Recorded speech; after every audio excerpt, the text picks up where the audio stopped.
So first example problem 1.1. So என்னென்ன கொடுத்திருக்காங்க அப்படின்னா எலக்ட்ரிக் ஃபீல்ட் டைபோல் மூமென்ட் கொடுத்திருக்காங்க மேக்ஸிமம் டார்க் வந்து கண்டுபிடிக்கணும். So maximum டார்க் ஃபைண்ட் பண்றதுக்கு மேக்ஸிமம் அப்படினாவே நமக்கு 90 டிகிரி. So ஃபார்முலா வந்து டார்க்கோட formula P sin theta. So maximumன்றதால 90 டிகிரி. எலக்ட்ரிக் ஃபீல்டோட வேல்யூ இருக்கு, டைபோல் மூமென்ட்டோட வேல்யூ இருக்கு. Electric field E, dipole moment வந்து P. ஓகேவா? டார்க்கோட SI யூனிட் வந்து நியூட்டன் மீட்டர். இது ஃபர்ஸ்ட் ப்ராப்ளம். எக்ஸாம்பிள் 1.11. நெக்ஸ்ட் 1.13ல ரெண்டு சார்ஜ் கொடுத்துட்டாங்க.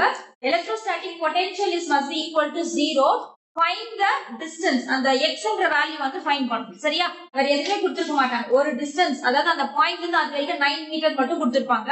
நம்ம அந்த x வந்து கண்டுபிடிக்கணும். அப்ப எனக்கு ஒரு சார்ஜோட டிஸ்டன்ஸ் வந்து x ன்னு எடுத்துக்கிறேன். இன்னொரு சார்ஜோட டிஸ்டன்ஸ் வந்து 9 - x ன்னு எடுத்துக்கிறேன். சோ இது ரெண்டுத்தையும் ஃபார்முலால சப்ஸ்டிட்யூட் பண்றேன். என்ன ஃபார்முலா அப்படினா electrostatic potential formula 1/4πε0 q/r. So நமக்கு இங்க ரெண்டு சார்ஜ் இருக்குனால q1/r1 + q/r2 = 0 வச்சு x ஓட வேல்யூ ஃபைண்ட் பண்ணு. ஓகேவா? That is nothing but distance. அதுதான். சோ அப்ப அதனால அதோட SI யூனிட் வந்து என்னன்னு எடுத்துக்கிறோம்? மீட்டர் அப்படினு எடுத்துக்கிறோம். புரியுதா? ஃபர்ஸ்ட் டார்க் ஃபைண்ட் பண்றது, செகண்ட் வந்து என்ன அந்த சார்ஜோட அந்த டிஸ்டன்ஸ் வந்து ஃபைண்ட் பண்றது, x ஓட வேல்யூ, ஃபார்முலா வந்து பொட்டன்ஷியலோட ஃபார்முலா. நெக்ஸ்ட் தேர்ட் ப்ராப்ளம் வந்து என்ன அப்படின்னா, சோ அதேதான் எலக்ட்ரிக் ஃப்ளக்ஸ் வந்து ஃபைண்ட் பண்ணனும். சோ எலக்ட்ரிக் ஃப்ளக்ஸ் ஃபைண்ட் பண்றதுக்கு E vector dot A vector dot product அப்படின்றதால EA cos θ. சோ இதுல என்ன கொடுத்திருக்காங்கன்னா ஏரியான்னு டைரக்டா கொடுக்காம லெந்த் பிரெத் அப்படின்னு கொடுத்திருக்காங்க. 5 cm, பிரெத் வந்து 10 cm. சோ அப்ப அத வச்சு நம்ம ஏரியா ஃபைண்ட் பண்ணிட்டு அதுக்கு அப்புறம் அந்த வேல்யூ நம்ம என்ன பண்றோம்? ஃப்ளக்ஸ்ல வந்து சப்ஸ்டிட்யூட் பண்றோம். சோ இதுல ரெண்டு கேஸ் கொடுத்திருக்காங்க. θோட வேல்யூ 0வா இருந்தா எலக்ட்ரிக் ஃப்ளக்ஸ் என்ன, θோட வேல்யூ 60 டிகிரியா இருந்தா எலக்ட்ரிக் ஃப்ளக்ஸ் என்ன அப்படிங்கறத ஃபைண்ட் பண்ணனும். சரியா? சோ அப்ப electric flux phi = EA cos θ. So unit வந்து newton metre square coulomb power -1. ஃப்ளக்ஸோட யூனிட் வந்து newton metre square coulomb power -1. டார்க்கோட SI யூனிட் வந்து என்ன? Newton metre. ஓகேவா? நெக்ஸ்ட் அடுத்து பொட்டன்ஷியலோட SI யூனிட் பொட்டன்ஷியல். நான் கேக்குறது டிஸ்டன்ஸ் கேக்கல. எலக்ட்ரோஸ்டாட்டிக் பொட்டன்ஷியலோட SI யூனிட் வோல்ட். பொட்டன்ஷியல் ஆவினா வோல்டேஜ் தானமா, அது நம்ம என்னன்னு சொல்றோம்? SI யூனிட் வந்து வோல்ட். நம்ம முன்னாடி ப்ராப்ளம்ல டிஸ்டன்ஸ் கண்டுபிடிக்கிறதுனால மீட்டர் அப்படின்னு போட்டுருக்கோம். பொட்டன்ஷியலோட SI யூனிட் வந்து வோல்ட். ஓகேவா? சோ நெக்ஸ்ட் அடுத்து, சோ இதுல என்ன கெபாசிட்டர் ரிலேட்டடா இருக்கிற ப்ராப்ளம். சோ இந்த கெபாசிட்டர் ரிலேட்டடா இருக்கிற ப்ராப்ளம்ல क्वेश्चंसல parallel plate கெபாசிட்டர் கொடுத்தா C = ε0a/d. இல்ல ஜெனரலா வந்து எதுமே கொடுக்காம வெறும் கெபாசிட்டர்ஸ் மட்டும் கொடுத்துட்டாங்கன்னா C = q/v.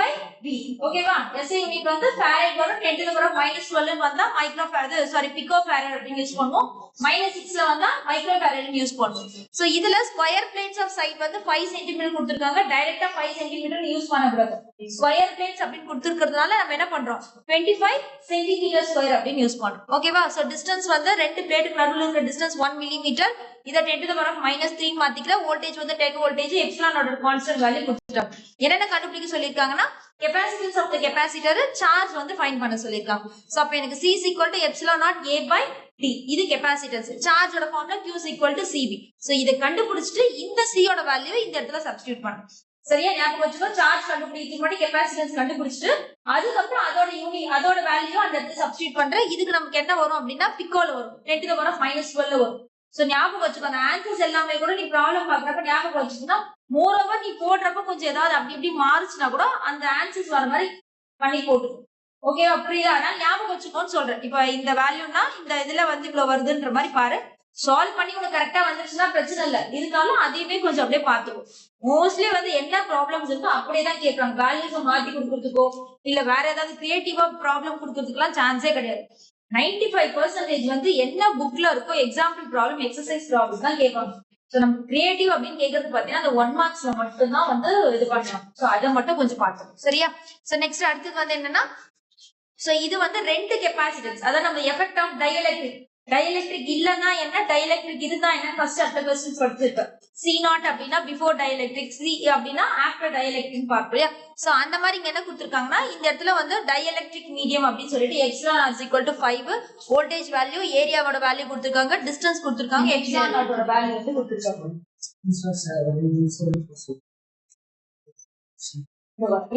கிளாஸ் முடிச்சுட்டு வந்துடுறேன். சோ இதுல capacitance, stored charge, stored energy, new capacitance value find பண்ணணும். சோ அப்ப இதுல நமக்கு இந்த இடத்துல வந்து டைஎலக்ட்ரிக் கொடுத்திருக்கிறதுனால நம்ம C is equal to epsilon r epsilon naught a by d. இதுல क्वेश्चंஸ்லயே வந்து parallel plate தான் கொடுத்திருப்பாங்க. A parallel plate of capacitor with filled with the dielectric அப்படின்னு கொடுத்திருக்காங்க क्वेश्चंஸ். அதனால நம்ம இந்த இடத்துல epsilon r இன்க்ளூட் பண்ணிக்கிறோம். ஓகேவா?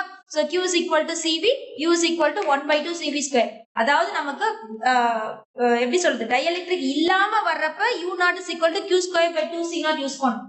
டைஎலக்ட்ரிக் இருக்கிறப்ப எனர்ஜி வந்து u is equal to 1/2 cv square. அந்த ஃபார்முலாஸ் எல்லாம் கரெக்ட்டா ஞாபகம் வச்சுக்கோ. எது நம்ம முன்னாடி என்ன ஃபார்முலா யூஸ் பண்ணோம், இதுக்கு என்ன எனர்ஜி யூஸ் பண்ணோம், இதுக்கு என்ன எனர்ஜி ஃபார்முலா யூஸ் பண்ணோம்ன்றது அதெல்லாம் அந்த சின்ன சின்ன விஷயம் எல்லாம் கரெக்ட்டா பாத்துக்கோ. ஓகேவா? சோ அப்ப நமக்கு டைஎலக்ட்ரிக் இல்லாம, அதாவது அந்த டைஎலக்ட்ரிக்கை ரிமூவ் பண்ணிட்டா என்ன கெபாசிட்டன்ஸ் வேல்யூ, என்ன எனர்ஜி வேல்யூ அப்படின்றத கேட்பாங்க. சோ அப்ப formula C is equal to C by epsilon r. இது வந்து என்ன, அந்த क्वेश्चन ஒரு படிச்சல டைஎலக்ட்ரிக் வித்அவுட் டைஎலக்ட்ரிக், அதுல வர ஃபார்முலா இது. ஓகேவா? சோ இந்த ஃபார்முலா பாத்துக்கோ. C is equal to epsilon naught epsilon r a by d. இது டைஎலக்ட்ரிக் இதுதான் யூஸ் பண்ற formula. Q is equal to CV, அது general formula. Next U is equal to 1/2 CV square. இது நம்ம மூணு கண்டுபிடிச்சிட்டு நெக்ஸ்ட் என்ன பண்றோம், C naught is equal to C by epsilon r. இங்க கண்டுபிடிச்ச பாத்தியா, இந்த வேல்யூ இந்த இடத்துல யூஸ் பண்ணோம், எப்சிலான் ஓட வேல்யூ வந்து போட்டுப்போம். Next U naught is equal to Q square by 2 C naught. இங்க யூஸ் பண்ண Q ஓட வேல்யூ இங்க யூஸ் பண்ணோம். இந்த C naught ஓட வேல்யூ இங்க கண்டுபிடிச்ச பத்தியா, இந்த வேல்யூ இந்த இடத்துல யூஸ் பண்ணோம். அடுத்தது வந்து del U அப்படின்றது என்னன்னா, இதல இருந்து இத மைனஸ் பண்ணும், இதல இருந்து இத மைனஸ் பண்ணும். ஓகேவா? நம்ம மோஸ்ட்லி வந்து என்ன பண்ணுவோம், ஃபைனல்ல இருந்து இனிஷியலை மைனஸ் பண்ணுவோம் இல்லையா? சோ அந்த மாதிரி இது வந்து U naught ல இருந்து U வந்து மைனஸ் பண்ற மாதிரி. ஓகேவா? புரியுதா? அண்டர்ஸ்டாண்ட் ஆகுதா? சோ இதோட யூனிட் பிகோஃபாரட், பிகோ கூலும், எனர்ஜின்னு வர்றப்ப ஜூல் தான். அது பொட்டன்ஷியல் எனர்ஜி வந்தாலும் சரி, இல்ல வெறும் எனர்ஜி வந்த எனர்ஜி அப்படின்னாவே அதோட எஸ்ஐ யூனிட் வந்து ஜூல் அப்படின்னு போட்டுக்கோ. ஏன் நான் யூனிட்டுக்கு அவ்வளவு மென்ஷன் பண்றேன்னா, அந்த கீ ஆன்சர் அந்த ஆன்சர் ஸ்கிரிப்ட்ல பாத்துருப்பேன், யூனிட் போலனா அதுக்கு ரவுண்ட் பண்ணி அரை மார்க் ஒரு மார்க் மைனஸ் பண்ணிருக்காங்க. அதனாலதான் வந்து ரொம்ப ரொம்ப கேர்ஃபுல்லா அந்த யூனிட்ஸ் எல்லாம் போடுன்னு சொல்றேன். ஓகேவா? இது ஒண்ணு. நெக்ஸ்ட் அடுத்தது மேண்டிகிராஃப் ஜெனரேட்டர் ரிலேட்டடா இருக்கிற அந்த ப்ராப்ளம், அதுக்கு அடுத்து இருக்கும் அந்த क्वेश्चंसக்கு அடுத்து.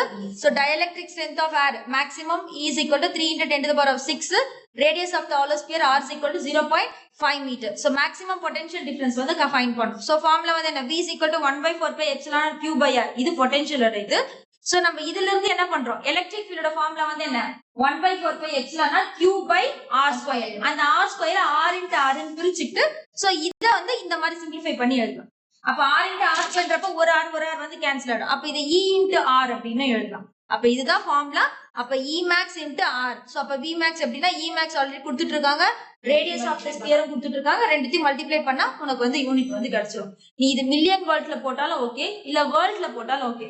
உனக்கு வந்து அந்த 10⁻⁻ வேல்யூ எல்லாம் எழுத கஷ்டமா இருக்கு, எனக்கு அது டவுட்டா இருக்குன்னா அப்படி முன்னாடியே அப்படி விட்டுரு, ஒன்னும் பிரச்சனை இல்லை. இப்ப எனக்கு 10⁻−12 அப்படின்னு வருஷம் எனக்கு பிகோவா மைக்ரோவா தெரியலன்னா பக்கத்துல வெறும் ஃபேரட் மட்டும் போட்டுவிட்டு, சரியா? அதை கன்ஃபியூஸ் பண்ணி எழுதிக்காது. ஆன்சர் வந்து எப்படி இருந்தாலுமே மார்க் கொடுத்துருவாங்க. இதை நீ இப்படி மாத்தி டெசிமல் பாயிண்ட் தள்ளி தான் போடணுன்றதுலாம் கிடையாது.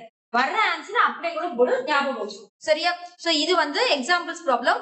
எக்ஸசைஸ் ப்ராப்ளம்ல ஃபர்ஸ்ட் ப்ராப்ளம் வந்து number of electrons, quantisation of charge Q is equal to N, அதுல இருந்து N is equal to Q by E find பண்ற மாதிரி இருக்கும். சோ அப்ப இதுல Q ஓட வேல்யூ, E ஓட வேல்யூ ஃபைண்ட் பண்ணியாச்சு, நம்பர் ஆஃப் எலக்ட்ரான்ஸ் வந்து கண்டுபிடிக்கும். ஓகேவா? சோ இதுக்கு யூனிட் வந்து என்னன்னா, எவ்வளவு வருது அது பக்கத்துல எலக்ட்ரான்ஸ் அப்படின்னு போட்டு, சரியா? ஞாபகம் வச்சுக்கோ. என்ன நம்பர் ஆஃப் எலக்ட்ரான்ஸ் ஃபைண்ட் பண்றதுக்கு 10 எலக்ட்ரான்ஸ் 20 எலக்ட்ரான்ஸ் 30 வச்சுனா பக்கத்துல வந்து எலக்ட்ரான்ஸ் தான் யூனிட், வேற எதுவும் கிடையாது, சரியா? இது அதே மாதிரி இன்னொன்று வந்து என்னன்னா, அந்த கெபாசிட்டன்ஸ் ரிலேட்டடா வந்து அந்த சர்க்யூட் போட்ட மாதிரி எல்லாம் ஒரு ப்ராப்ளம் வரும். அது இருக்குல்ல, ஒரு 5 ப்ராப்ளம் இருக்கும் அந்த 11th எக்ஸசைஸ்ல 11th ப்ராப்ளம் நினைக்கிறேன். சோ அது எல்லாமே பார்த்துக்கோ. கெபாசிட்டர் சீரீஸா இருந்தா என்ன ஃபார்முலா, பேரலலா இருந்தா என்ன ஃபார்முலா. அதே மாதிரி சீரியஸ் கெபாசிட்டருக்கும் ரெசிஸ்டருக்கும் கன்ஃபியூஸ் பண்ணிக்காது. ரெசிஸ்டருக்கு என்ன சீரீஸா வருதோ அந்த ஃபார்முலா வந்து கெபாசிட்டருக்கு பேரலலா வரும். இதுக்கு வர ஃபார்முலா அதுக்கு வந்து அப்படியே ஆப்போசிட்டா வரும், சரியா? அந்த கன்ஃபியூஷன்ஸ் மட்டும் இது பண்ணிக்காத. அதே மாதிரி டெரிவேஷன் டிரைவ் பண்றப்போ ரெசிஸ்டர் சீரிஸ் பேரலல் டெரிவேஷனும் கெபாசிட்டர் சீரிஸ் பேரலல் டெரிவேஷனும் தெளிவா பார்த்துட்டு சால்வ் பண்ணும், சரியா? மோரோவர் ரெண்டுமே சிமிலரா தான் இருக்கும். சோ இதுல கரண்ட் வோல்டேஜ் வச்சு போடுவோம், இதுல வந்து சார்ஜ் வோல்டேஜ் வச்சு போடுவோம். சோ அதுதான் டிஃபரன்ஸ், அது ஒண்ணு பாத்துக்கோ, சரியா? சோ இது வந்து என்ன அப்படின்னா, டோட்டல் நம்பர் ஆஃப் எலக்ட்ரான்ஸ் கொடுத்துட்டு இருக்காங்க, நம்பர் ஆஃப் எலக்ட்ரான்ஸ் எவ்வளவு லாஸ் ஆயிருக்கு. நெக்ஸ்ட் வந்து Q1 Q2 ரெண்டுமே வந்து நமக்கு என்னன்னு கொடுத்துருக்காங்கன்னா, தட் இஸ் 1.6 × 10⁻⁻⁴ இந்த வேல்யூ கொடுத்துட்டு இருக்காங்க. ரெண்டு சார்ஜ்மே ஈக்குவல்ன்ற மாதிரி क्वेश्चंसல கொடுத்திருப்பாங்க. சோ என்ன ஃபைண்ட் பண்ண சொல்லிருக்காங்கன்னா எலக்ட்ரோஸ்டாட்டிக் ஃபோர்ஸும் நெக்ஸ்ட் வந்து force electrostatic force per weight அது ரெண்டுமே ஃபைண்ட் பண்ண சொல்லிருப்பாங்க. சோ அப்ப ஃபார்முலா 1/4π epsilon q1q2/r2. இந்த வெயிட் எப்படி ஃபைண்ட் பண்ணலாம்? நீ m into g. சோ ரெண்டு எலக்ட்ரானோட மாஸ் வேல்யூ கிராவிட்டியோட 9 என்னன்னு வரும். g யோட வேல்யூ வந்து கான்ஸ்டன்ட் வேல்யூ. அதே மாதிரி அந்த கான்ஸ்டன்ட் வேல்யூ எல்லாம் படிக்கிறப்ப எல்லாத்துக்கும் பவர் வேல்யூ கரெக்டா பாத்துக்கோ. 2 மைனஸா பிளஸ்ஸா அப்படின்றதெல்லாம் கொஞ்சம் அண்டர்லைன் பண்ணி ஹைலைட் பண்ணி ஒரு வாட்டி எழுதி கூட பாத்துக்கோ. ஒரு சாப்டர் முடிக்கிறப்ப அந்த சாப்டர்ல ஒரு எல்லா கான்ஸ்டன்ட் வேல்யூவும் ஒரு டைம் எழுதி பாத்து அதுக்கு எஸ்ஐ யூனிட் கரெக்டா எழுதி பாத்து. சரியா? இது ஜஸ்ட் ஒரு 10 நிமிஷம் தான் ஆகும் அதை ரீகால் பண்றது. நமக்கு ப்ராப்ளம் கிளியரா அட்டன் பண்ணணும். ஒரு அரை மார்க் கூட குறையக்கூடாதுன்னா இவ்வளோ பிராக்டிஸ் பண்ணா மட்டும்தான் அது வரும். எதுவுமே பண்ண வச்சுமா அப்படியே ப்ராப்ளம் பார்த்துட்டு போற மாதிரி பார்த்துட்டு போனாலும் ஒண்ணுமே பண்ணவே முடியாது. சரியா? அது ஒரு விஷயம் பார்த்துக்கோ. சோ நெக்ஸ்ட் அடுத்தது சோ இது வந்து கெப்பாசிட்டர்ஸ். அதாவது என்ன, அந்த 4 வேல்யூஸ் வர மாதிரி இருக்கும். அந்த 14 ப்ராப்ளம் பார்த்திருக்கல. சோ 4 கண்டுபிடிக்கிற மாதிரி வரும். Charge, potential difference, energy store. 3 கண்டுபிடிக்கிற மாதிரி. சோ அதுக்கு ஃபார்முலா வந்து capacitors values எல்லாமே கொடுத்திருப்பாங்க. that is q is equal to cv, v is equal to q by ec, u is equal to 1/2 cv square. சரியா? சோ இது வந்து ஈஸி தான். அந்த வேல்யூஸ் வச்சு அப்படியே டைரக்டா ஃபார்முலால சப்ஸ்டிட்யூட் பண்ற மாதிரி தான் வரும். சோ இது ஃபர்ஸ்ட் சாப்டரோட ப்ராப்ளம். சரியா? இது இல்லாம வேற ஏதாவது வந்து நான் உனக்கு அந்த பப்ளிக் ப்ராப்ளம்ஸ் ஒன்னு அனுப்பிச்சிருக்கேன், மார்னிங் அனுப்பிச்சிருக்கேன். அதுல போய் ஃபர்ஸ்ட் சாப்டர் வேற ஏதாவது ப்ராப்ளம் விட்டுட்டு இருக்கோமா இல்ல ஏதாவது மிஸ் பண்ணிட்டு இருக்கோமான்னு பார்த்து அதை இன்க்ளூட் பண்றதுனாலும் பண்ணிடுங்க. சரியா? அனுப்புற பிடிஎஃப் எல்லாம் வந்து கவர்மெண்ட் ஸ்கூல்ல இருந்து ஒரு ஸ்டாஃப் கிட்ட கேட்டு நான் எல்லாத்தையும் கலெக்ட் பண்ணி உனக்கு அனுப்புறேன். சோ அது ரொம்ப கேர்லெஸ்ஸா ஏதோ அனுப்புறாங்கன்றதுனால இருக்கு. சும்மா ஜஸ்ட் ஓபன் பண்ணியாவது பாரு. கண்டிப்பா ஏதாவது ஒரு விஷயம் அதுல இருந்து நமக்கு அது எக்ஸாமுக்கு கண்டிப்பா யூஸ் ஆகும். சரியா? சோ அதை டாப்பர்ஸ் கிட்ட இருந்து வாங்கி நான் உனக்காக சென்ட் பண்றேன். அதை கொஞ்சம் ஓபன் பண்ணி பாரு. அந்த ப்ராப்ளம் இப்ப கொடுத்து பப்ளிக் சம்ஸ் ஒரு பிடிஎஃப் போட்டு அனுப்பிச்சிருக்கேன். அதுல ஏதாவது சம்ஸ் நம்ம விட்டுட்டு இருக்கிற சம்ஸ் ஏதாவது இருந்தா அதையும் பார்த்து இன்க்ளூட் பண்ணிக்கோ. ஓகேவா? இது first chapter. Next second chapter இதுல வந்து கொஞ்சம் மோஸ்ட்லி வந்து ப்ராப்ளம்க்கு ஃபார்முலாஸ்ல அப்படியே டைரக்டா சப்ஸ்டிட்யூட் பண்ற மாதிரி தான் வரும் கரண்ட் எலக்ட்ரிசிட்டில. சோ என்னன்னா எலக்ட்ரிக் ஃபீல்டோட வேல்யூ ஈயோட வேல்யூ கொடுத்துருக்க மாட்டாங்க, எம்மோட வேல்யூ கொடுத்துட்டு இருக்கோம். எதுவுமே இருக்காது. இது எல்லாமே நீ தான் ஞாபகம் வச்சுக்கணும். சரியா? டைரக்டா ஒரே ஒரு எலக்ட்ரிக் ஃபீல்ட் வேல்யூ மட்டும் தான் கொடுத்துருப்பாங்க. ஆக்சிலரேஷன் என்னன்னு ஃபைண்ட் பண்ற மாதிரி இருக்கும். சோ அப்ப F is equal to ma. So அப்ப இதுல இருந்து என்ன பண்ற E into E. நம்ம இந்த எலக்ட்ரோஸ்டாட்டிக் ஃபோர்ஸோட ஃபார்முலா வருது இல்லையா, அதுல இருந்து சப்ஸ்டிட்யூட் பண்ணி A is equal to E by m. So எலக்ட்ரானோட வேல்யூ, எலக்ட்ரிக் ஃபீல்டோட வேல்யூ, மாஸோட வேல்யூ இருக்கு. டைரக்டா மல்டிப்ளை பண்ணி டிவைட் பண்ற. ஆக்சிலரேஷனோட SI யூனிட் வந்து மீட்டர் பர் செகண்ட் ஸ்கொயர், வெலாசிட்டிக்கு மீட்டர் பர் செகண்ட் அப்படின்னு ரெண்டுத்துக்கு டிஃபரன்ஸ் பாத்துக்கோ. சரியா? இது மீட்டர் பர் செகண்ட் ஸ்கொயர், அது மீட்டர் பர் செகண்ட் அப்படின்னு ஒரு வெலாசிட்டிக்கும் ஆக்சிலரேஷன்ஸ்க்கும். சோ நெக்ஸ்ட் அடுத்த எக்ஸாம்பிள் வந்து ட்ரிஃப்ட் வெலாசிட்டி ஃபைண்ட் பண்ற மாதிரி வரும். சோ இது என்ன ரிலேஷன்ஸ்னா கரண்ட்டுக்கும் ட்ரிஃப்ட் வெலாசிட்டிக்கு என்ன relation? That is I is equal to NEE AVD. இந்த ரிலேஷன் ஞாபகம் வச்சுக்கோ. 3 மார்க்ஸ்ல கேட்டா அங்க இருந்து அந்த I is equal to NE AVD வரைக்கும் எழுதணும். 3 மார்க்ல கேட்டா what is the relation between current and drift velocity? So microscopic model மோட்ஸ்ல கேக்குறப்ப மொத்தத்தையுமே நம்ம எழுதுற மாதிரி வரும். சரியா? இது ஒரு விஷயம் ஞாபகம் வச்சுக்கோ. சோ யூனிட் சொன்னாலே மீட்டர் பர் செகண்ட். ஓகேவா? நெக்ஸ்ட் அடுத்து வந்து என்ன அப்படின்னா இது ஜெனரல் ஃபார்முலா தான். I is equal to கரண்டோட வேல்யூ கொடுத்திருக்காங்க, டைமோட வேல்யூ கொடுத்திருக்காங்க, electron. So number of electrons வந்து ஃபைண்ட் பண்ணனும். I is equal to formula வந்து என்ன? Q by T. So Q எப்படி எழுதலாம்? N into E. அப்ப இதுல இருந்து நமக்கு எப்படி ஃபார்முலா இன்டர்சேஞ்ச் ஆகும்னா N is equal to I into T by E. I into T by E. இந்த மாதிரி ஃபார்முலா வந்து சேஞ்ச் ஆகும். சோ நான் யூனிட் என்னன்னு சொன்னேன், நம்பர் ஆஃப் எலக்ட்ரான்ஸ் ஃபைண்ட் பண்ணா பக்கத்துல எலக்ட்ரான்ஸ் பண்ணனும் சொன்னேன். அது ஒரு விஷயம் ஞாபகம் வச்சுக்கோ. நெக்ஸ்ட் வந்து என்ன, அந்த ரெசிஸ்டன்ஸ் வேல்யூ ஃபைண்ட் பண்ற நியூ ரெசிஸ்டன்ஸ் ஃபைண்ட். அதாவது ஒரு ஒயரோட லென்த் ரெசிஸ்டன்ஸ் வேல்யூ கொடுத்திருக்காங்க. அது 8 டைம்ஸ் வந்து இன்க்ரீஸ் ஆச்சுன்னா அப்ப அதோட ரெசிஸ்டன்ஸ் என்னவா இருக்கும் அப்படின்றத கண்டுபிடிக்கணும். So formula R is equal to rho L by A. இதையும் யூஸ் பண்ணலாம். இன்னொன்னு என்ன சொன்ன, இன்னொரு ஃபார்முலா 1 மார்க்ஸ்ல வந்தா ஷார்ட்டா எழுதுற மாதிரி சைடுல எழுதிருக்கேன். நீ போட்டிருப்பேன்னு நினைக்கிறேன். இருக்குல்ல அந்த ஃபார்முலாஸ் இருக்கு இல்லையா, சோ அதை யூஸ் பண்ணி நீ என்ன பண்ணலாம், சால்வ் பண்ணிடலாம். எப்படி போட்டாலுமே உனக்கு ஆன்சர்ஸ் கரெக்ட் தான். நீ இந்த மாதிரி வந்து A1 A2 எடுத்து ரேஷியோ எடுத்து போட்டு சப்ஸ்டிட்யூட் பண்ணாலும் ஓகே, இல்ல நான் வந்து அந்த ஃபார்முலால டைரக்டா அப்படியே சப்ஸ்டிட்யூட் பண்ணி நீ போட்டாலும் ஓகே தான், கரெக்ட் தான் ஆன்சர். சரியா? சோ யூனிட் வந்து ரெசிஸ்டன்ட்ன்றதுல ஓம் ஃபைண்ட் பண்றோம். நெக்ஸ்ட் அடுத்து வந்து என்ன, ரெசிஸ்டர்ஸ் வந்து சீரிஸா கனெக்ட் பண்ணிருந்தா என்ன, parallel கனெக்ட் பண்ணிருந்தா அதுக்கு ரிலேட்டடா இருக்கிற ப்ராப்ளம். சோ அப்ப R1 R2 வேல்யூ கொடுத்திருக்காங்க, பொட்டன்ஷியல் கொடுத்திருக்காங்க, potential difference V1 and V2 என்னன்னு ஃபைண்ட் பண்றாங்க. காமனா ஒரு பொட்டன்ஷியல் கொடுத்துறாங்க, தனித்தனியா V1 V2 என்னன்னு கேக்குறாங்க. சோ அப்ப எப்படி ஃபைண்ட் பண்ணலாம், ரெசிஸ்டர்ஸ் வந்து சீரிஸா இருந்தா R1 plus R2 Ohm's law formula படி I is equal to V by R. அப்ப V1 is equal to IR1, V2 is equal to IR2. ஞாபகம் வச்சுக்கோ. ரெசிஸ்டர்ஸ் வந்து சீரிஸா இருந்துச்சுன்னா கரண்ட் வந்து சேம் ஆகும். ரெசிஸ்டர்ஸ் சீரிஸா கனெக்ட் பண்ணிருந்தோம்னா கரண்ட் வந்து சேமா இருக்கும், வோல்டேஜ் வந்து டிஃபரெண்டா இருக்கும். சோ அப்ப V1 IR1 V2 IR2 இதோட SI யூனிட் வோல்ட், இதோட SI யூனிட் வந்து வோல்ட். ஓகேவா? கன்ஃபியூஸ் பண்ணிக்காத. நான் தான் சொல்றேன், இந்த மாதிரி சின்ன சின்ன விஷயம்லாம் அப்படியே ஷார்ட்டா ஒரு இன்ஸ் மாதிரி ஒரு சின்ன ஒரு நோட் புக் போட்டு எக்ஸாம் போறதுக்கு ஒரு ஹாஃப் அன் முன்னாடி அதை மட்டும் ரீகால் பண்ணு. நான் சொல்றது இது ப்ராப்ளம்க்கு மட்டும் தனியா. தியரிக்கு நீ ஏதாவது நோட்ஸ் மாதிரி ரெடி பண்ணிக்கோ. ப்ராப்ளம்க்கு மட்டும் இந்த சின்ன சின்ன விஷயம் ஒவ்வொரு சாப்டரும் படிக்க படிக்க, இல்ல ஒரு வேல்யூ கம்ப்ளீட் பண்றியா, ஒரு வேல்யூ முடிச்சிட்ட பிறகு ஒரு அந்த ஹிண்ட்ஸ் மாதிரி எழுதி வச்சுக்கோ. இது கண்டிப்பா உனக்கு ரொம்ப ரொம்ப யூஸ்ஃபுல்லா இருக்கும். யோசிச்சு பண்ண, நம்ம போற நேரத்துக்கு மொத்த சாப்டர் நம்மளால திருப்பி பார்க்க முடியாது. அந்த டைம் நீங்க ஒரு நோட்ஸ் இருந்துச்சுன்னா ஒரே ஒரு 10 நிமிஷத்துல அது எல்லாமே பார்த்தா உங்களுக்கு எல்லாமே ஞாபகம் வரும். அது உனக்கு எப்படி வந்து பார்த்தா புரியுமோ அந்த மாதிரி வந்து அந்த ப்ராப்ளமோட க்ளூ எல்லாம் எழுதி வச்சுக்கணும். சரியா? இது எல்லாமே இப்ப நமக்கு இது பண்றது கஷ்டமா தான் இருக்கும். ஒரு ஹாஃப் அன் ஹவர் ஸ்பெண்ட் பண்ணு. ஒரு ஹாஃப் அன் ஹவர் வந்து இதுக்காக ஸ்பெண்ட் பண்ணினா உனக்கு ப்ராப்ளம் ஈஸியா அட்டென்ட் பண்ணிடு. இது சப்போஸ் வந்து நம்ம 5 மார்க்ஸ்லயுமே ப்ராப்ளம் கேட்டுட்டா இது எல்லாமே நமக்கு ஈஸி. 2 மார்க்ல கம்பல்சரியில மட்டும் கேட்க மாட்டாங்க. அது இல்லாம கண்டிப்பா 2 ப்ராப்ளம் 2 மார்க்ல எக்ஸ்ட்ரா இருக்கும், 3 மார்க்ல எக்ஸ்ட்ரா இருக்கும். 5 மார்க்ஸ்லயுமே வந்து ப்ராப்ளம்ஸ் கேட்கறதுக்கு சான்ஸ் இருக்கு. அதையுமே வந்து என்ன ஸ்பிளிட் பண்ணி 2 மார்க் 3 மார்க் ஒரு தியரி ஒரு ப்ராப்ளம் தான் கொடுத்துருப்பாங்க. அதனால அதுக்கு ஏற்ற மாதிரி பாத்துக்கோ. சோ நெக்ஸ்ட் வந்து அந்த டெம்பரேச்சர் கோஎஃபிஷியன்ட் ரெசிஸ்டிவிட்டி அதுக்கு ரிலேட்டடா இருக்கிற ப்ராப்ளம் வந்து that is RT is equal to R naught 1 plus alpha T minus T naught. So T அப்படின்றது ஃபைனல் டெம்பரேச்சர், T naught அப்படின்றது இனிஷியல் டெம்பரேச்சர். சோ क्वेश्चंसல என்ன கொடுத்திருக்காங்கன்னா R naught வந்து 3 ohm, டெம்பரேச்சர் வந்து 100 degree செல்சியஸா இருக்கிறப்போ என்ன ரெசிஸ்டன்ஸ் வேல்யூ, அதே மாதிரி 20 டிகிரி செல்சியஸா இருக்கிறப்ப எனக்கு ரெசிஸ்டன்ஸ் வந்து 3 ohm கொடுத்திருக்காங்க. Coefficient of resistivity alpha is equal to 0.004 per degree Celsius கொடுத்திருக்காங்க. சோ அப்ப formula RT is equal to R naught 1 plus alpha T minus T naught. So இத நம்ம del T அப்படினு போடலாம். நம்ம இந்த கோஎஃபிஷியன்ட் ஆஃப் ரெசிஸ்டிவிட்டி ஃபைண்ட் பண்றதுக்கு del T அப்படின்ற மாதிரி யூஸ் பண்ணுவோம். del T அப்படினா ஃபைனல் மைனஸ் இனிஷியல் டெம்பரேச்சர்ஸ் அப்படினா அர்த்தம். ஓகேவா? சோ இதோட SI யூனிட் வந்து ஓம்.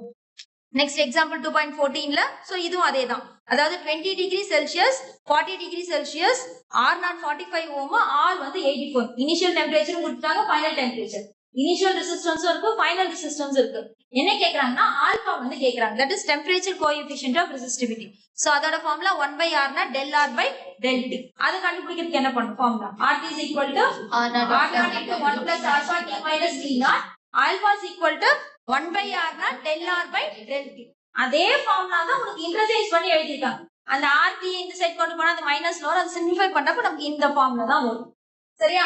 அண்டர்ஸ்டாண்ட் ஆச்சா? சோ இதோட யூனிட் வந்து டிகிரி செல்சியஸ். சோ அது ரெசிஸ்டன்ஸ் தான், அதோட SI யூனிட் வந்து ஓம்ல போகும். ஓகேவா?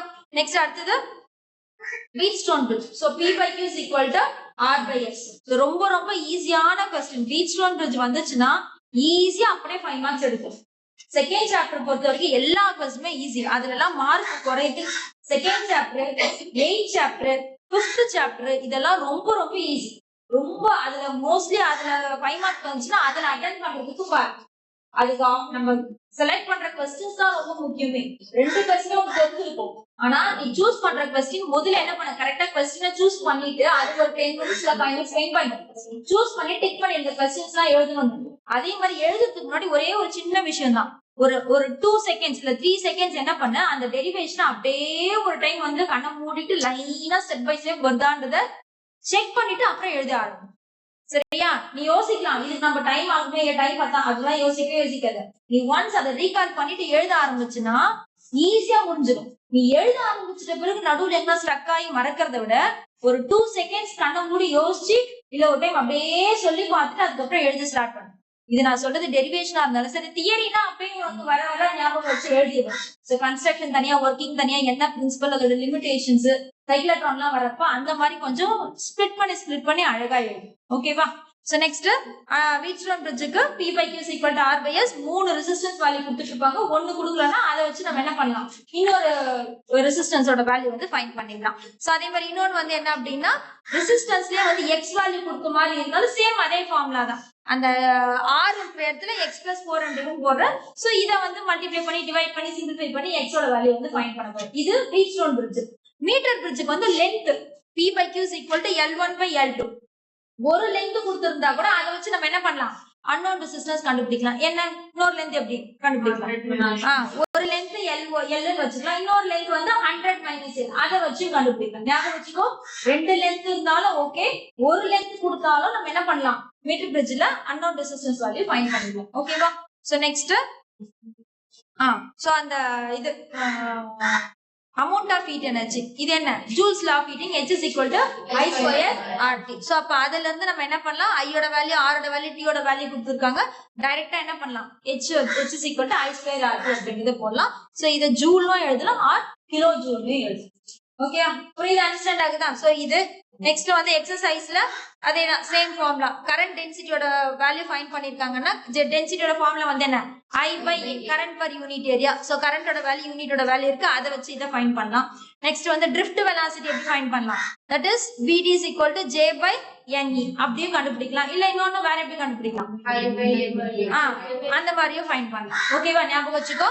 சோ இந்த ரெண்டு ஃபார்முலா யூஸ் பண்ணி drift velocity ஃபைண்ட் பண்ணலாம். இதோட யூனிட் வந்து ஆம்பியர் per மீட்டர் ஸ்கொயர், இதோட யூனிட் வந்து மீட்டர் per செகண்ட். ஏன்னா கரண்ட்டுக்கு ஏரியாவுக்கு மீட்டர் ஸ்கொயர் அதை வச்சு கூட நீ கரண்ட் டென்சிட்டி போடணும். சரியா? சோ இது ஒரு ப்ராப்ளம். நெக்ஸ்ட் வந்து சோ இதுவும் அந்த டெம்பரேச்சர் கோஎஃபிஷியன்ட் ரெசிஸ்டிவிட்டி அதுக்கு ரிலேட்டடா இருக்கிறது. R0 வந்து 10 டிகிரி, T0 வந்து 0 டிகிரி செல்சியஸ். என்ன கேக்குறாங்க அப்படின்னா resistance at boiling point. So அப்ப resistance at boiling point வாட்டரோட boiling point வந்து 100 டிகிரி செல்சியஸ். அதான் அது ரிலேட்டடா இருக்கிற ப்ராப்ளம் தானே இது. அதான் நினைக்கிறேன். அது இல்லையே. R0 is equal to 10 ohm, T0 is கவனிடா. R0 is equal to 10 ohm, T0 is equal to 0 degree Celsius. ஆல்ஃபாவோட வேல்யூ கொடுத்துட்டு இருக்காங்க. அப்ப T வந்து 100 டிகிரி செல்சியஸ் இருக்கிறப்ப RT ஓட வேல்யூ என்ன அப்படின்றத ஃபைண்ட் பண்ணணும். So that is RT is equal to R0 1 plus alpha del T அப்படினாலும் ஓகே. அத வேற எப்படி எழுதலாம் T minus T0 அப்படினு போட்டு நம்ம சப்ஸ்டிட்யூட் பண்ணலாம். சோ அத கண்டுபிடிச்சிட்டு அதுக்கு அப்புறம் நீ சப்ஸ்டிட்யூட் பண்ணி போட்டாலும் ஓகே தான். சோ இதுவும் அதுக்கு ரிலேட்டடா இருக்குது தான். சோ நெக்ஸ்ட் வந்து அந்த resistors in series and parallel சொன்னலையா parallel 1 by R1 is equal to 1 by RT is equal to 1 by R1 plus 1 by R2. So அதுக்கு ரிலேட்டடா இருக்குது. சோ அத பாத்துக்கோ. வேற என்ன ரெண்டு ரெசிஸ்டன்ஸ் கொடுத்துட்டு ரெண்டா மூணா இந்த क्वेश्चन என்னன்னு சொல்ல அதாவது ஆன்சர் கொடுத்துட்டாங்க 150 ஓம் கொடுத்துட்டாங்க மூணு ரெசிஸ்டன்ஸ் கொடுத்துட்டாங்க. இப்போ இந்த மூணு ரெசிஸ்டன்ஸ்ல என்ன மாதிரி கனெக்ட் பண்ணா நமக்கு 150 ஓம் வரும்ன்றது क्वेश्चन. ஞாபகம் வச்சுக்கோ ஆன்சர் கொடுத்தாச்சு. அந்த மூணு ரெசிஸ்டன்ஸ்ல சீரிஸா கனெக்ட் பண்ணோமா parallel கனெக்ட் பண்ணோம்னா ஃபர்ஸ்ட் என்ன பண்ணோம் அந்த ரெண்டு ரெசிஸ்டன்ஸ்ல parallel கனெக்ட் பண்ணிட்டு வர ஆன்சரை தேர்ட் ரெசிஸ்டன்ஸோட சீரிஸா கனெக்ட் பண்ணோம் அப்படின்னா நமக்கு 150 ஓம் வந்துரும். ஞாபகம் வச்சுக்கோ ஃபர்ஸ்ட் parallel அடுத்து சீரிஸ் அந்த மாதிரி ஞாபகம் வச்சுக்கோ. சோ அதுக்காக தான் இந்த மாதிரி போட்டிருக்க மாதிரி இது ஞாபகம் வச்சா உனக்கு ஈஸியா இருக்கும். R1 R2 parallel அந்த வர ஆன்சரோட R3 வந்து சீரிஸ் அப்படின்னு ஞாபகம் வச்சுக்கோ. சரியா? இது ஒண்ணு. நெக்ஸ்ட் வந்து இன்டர்னல் ரெசிஸ்டன்ஸ் ஃபைண்ட் பண்றது. So I is equal to E by capital R plus small r. capital R ன்றது எக்ஸ்டர்னல் ரெசிஸ்டன்ஸ், ஸ்மால் r ன்றது இன்டர்னல் ரெசிஸ்டன்ஸ். ஒவ்வொரு செல்லுக்கு பக்கத்துலயே வந்து இன்டர்னல் ரெசிஸ்டன்ஸ் இருக்கும், ஸ்மால் r இருக்கும். சோ அந்த வேல்யூ ஃபைண்ட் பண்ணிக்கோ. ரெண்டு கரண்ட் கொடுத்திருந்தா I1 is equal to E by R1 plus R. அதே மாதிரி I2 is equal to E by R2 plus small r. So இத ரெண்டுத்தையும் ஈக்குவேட் பண்ணி சிம்பிளிஃபை பண்ணி நீ என்ன பண்ணலாம் ஸ்மால் r வந்து கண்டுபிடிக்கலாம். ஃபார்முலா மட்டும் கரெக்ட்டா பாத்துக்கோ. இன்டர்னல் ரெசிஸ்டன்ஸ்னால அதோட SI யூனிட் வந்து ஓகேவா கிளியரா? இத தவிர ரிமைனிங் ஏதாவது ப்ராப்ளம் மிஸ் ஆயிருக்கான்றத வீட்ல போய் செக் பண்ணிட்டு பாரு. ஒரு வேல்யூ ஃபுல்லா கம்ப்ளீட் பண்ணிட்டீனா முதல்ல ப்ராப்ளமா ஒன்ஸ் ரீகால் பண்ணிக்கோ. 1 மார்க்ஸ் அதுல இருக்கறத ரீகால் பண்ணிக்கோ. பண்ணி முடிச்சு அதுக்கு அப்புறம் அடுத்த வேல்யூக்கு ஸ்டார்ட். சரியா?